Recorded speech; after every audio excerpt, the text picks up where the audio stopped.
नमस्कार दोस्तों, आज के हमारे इस वीडियो में हम आपके लिए शरद पूर्णिमा की पूजन विधि एवं व्रत कथा लेकर आए हैं। शरद पूर्णिमा का हिंदू धर्म में विशेष महत्व है।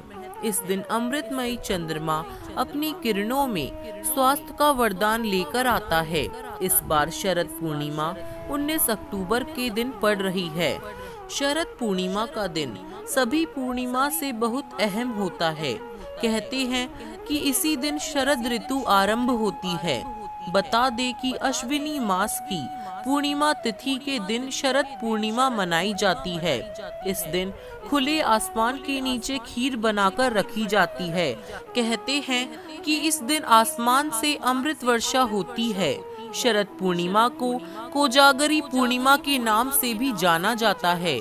इस दिन लक्ष्मी जी की पूजा की जाती है। कहते हैं कि इस रात लक्ष्मी जी भ्रमण पर निकलती है।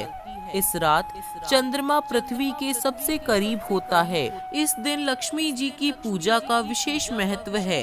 दिवाली की पूजा से पहले शरद पूर्णिमा के दिन लक्ष्मी जी को प्रसन्न किया जाता है। कहते हैं शरद पूर्णिमा के दिन लक्ष्मी जी का जन्मदिन होता है, इसलिए आज के दिन लक्ष्मी जी के पूजन का विशेष महत्व है। आइए जानते हैं शरद पूर्णिमा के दिन लक्ष्मी जी की विधि और नियम के बारे में। शरद पूर्णिमा के दिन माँ लक्ष्मी का पूजन किया जाता है। इस दिन उनके 8 रूप धन लक्ष्मी, धान्य लक्ष्मी, राज लक्ष्मी, वैभव लक्ष्मी, ऐश्वर्य लक्ष्मी, संतान लक्ष्मी, कमला लक्ष्मी एवं विजय लक्ष्मी की विधि विधान के साथ पूजा की जाती है। इस दिन लक्ष्मी पूजा करने के लिए सुबह जल्दी उठकर स्नान आदि कर ले। इसके बाद मंदिर की साफ सफाई करे और वहां लक्ष्मी जी और श्री हरि के पूजन की तैयारी करे। घर में साफ सफाई का विशेष ध्यान रखे, क्योंकि माँ लक्ष्मी को साफ सफाई बहुत पसंद होती है। पूजा के लिए एक चौकी पर लाल या पीले रंग का कपड़ा बिछाए और चौकी पर माँ लक्ष्मी और विष्णु जी की मूर्ति स्थापित करे। घी का दीपक जलाए, गंगा जल छिड़के और अक्षत रोली का तिलक लगाए। इस दिन माँ लक्ष्मी को सफेद या पीले रंग की मिठाई से भोग लगाया जाता है।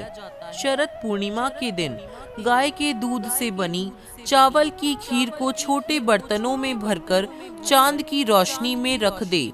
इसे छलनी से ढककर रखे। फिर ब्रह्म मुहूर्त में जागते हुए गणपति जी की आरती करे। भगवान विष्णु सहस्त्र नाम जाप करे। श्री सूतक पाठ करे। भगवान श्री कृष्ण की महिमा, श्री कृष्ण मधुराष्टकम का पाठ और कनक धारा स्तोत्र का पाठ करे। अगले दिन ब्रह्म मुहूर्त में उठकर स्नान आदि करने के बाद चंद्रमा की रोशनी में रखी खीर का भोग माँ लक्ष्मी जी को लगाए। फिर परिवार के लोगों में प्रसाद के रूप में बांट देवे। आइए जानते हैं शरद पूर्णिमा की पौराणिक कथा के बारे में। एक समय की बात है, एक नगर में एक साहूकार अपनी 2 बेटियों के साथ रहता था। उसकी दोनों पुत्रियां पूर्णिमा का व्रत रखती थी, लेकिन बड़ी पुत्री पूरा व्रत करती थी और छोटी पुत्री अधूरा व्रत करती थी। इसका परिणाम यह हुआ कि छोटी पुत्री की संतान पैदा होते ही मर जाती थी। उसने पंडितों से इसका कारण पूछा तो उन्होंने बताया कि तुम पूर्णिमा का अधूरा व्रत करती थी, जिसके कारण तुम्हारी संतान पैदा होते ही मर जाती है। पूर्णिमा का पूरा व्रत विधि पूर्वक करने से तुम्हारी संतान जीवित रह सकती है। उसने पंडितों की सलाह पर पूर्णिमा का पूरा व्रत विधि पूर्वक किया। बाद में उसे एक लड़का पैदा हुआ, जो कुछ दिनों के बाद ही फिर से मर गया। उसने लड़के को एक पाटे पर लेटाकर ऊपर से कपड़ा ढक दिया। फिर बड़ी बहन को बुलाकर लाई और बैठने के लिए वहीं पाटा दे दिया। बड़ी बहन जब उस पर बैठने लगी तो उसका घाघरा बच्चे को छू गया। बच्चा घाघरा छूते ही रोने लगा। तब बड़ी बहन ने कहा कि तुम मुझे कलंक लगाना चाहती थी, मेरे बैठने से यह मर जाता। तब छोटी बहन बोली कि यह तो पहले से मरा हुआ था, तेरे ही भाग्य से यह जीवित हो गया है, तेरे पुण्य से ही यह जीवित हुआ है। उसके बाद नगर में उसने पूर्णिमा का पूरा व्रत करने का ढिंढोरा पिटवा दिया।